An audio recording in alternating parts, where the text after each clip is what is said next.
শুনুন, যারা কাঞ্চন মল্লিকের কথায় কষ্ট পাচ্ছেন, আমি বুঝতে পারছি না কেন কষ্ট পাচ্ছেন। আপনাদের আগে মাথায় আনতে হবে যে শুধু রাজনীতি করলে হয় না, রাজনীতি করতে গেলে একটা শিক্ষাগত যোগ্যতা লাগে, শিরদাঁড়াটা শক্ত করতে হয়। তো এনার কিচ্ছু নেই। আর সত্যি কথা বলবো, উনি যে কথাগুলো বলেছেন যে বেতন ফেরতের কথা বা বোনাস দেবেন না, তো উনি তো ওনার পকেট থেকে দেন না, রাজ্যের মানে জনগণের টাকাই জনগণকেই দেয়, মানে ডাক্তারকে, আমাদের ভালো ভালো উচ্চপদস্থ মানে কর্মচারীদের দেওয়া হয়, তো ওনার পকেট থেকে তো আসছে না। আর তার থেকে আপনারা এটা ভুলে যাবেন না কিন্তু যে এনারা সব অভিনয় জগতের মানুষ, তাই এরা ভুলে যায় কোন প্ল্যাটফর্মে কথা বলছে, কি কথা বলে ফেলছে।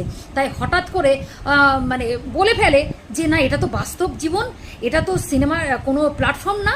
তাই করে আবার হুট করে দেখুন কি সুন্দর কথাটাকে উইথড্র করে আবার লাইভে এসে বলে, তখন বাস্তবে ফিরে এসে বলে যে না না, ওটা আমার ভুল ছিল।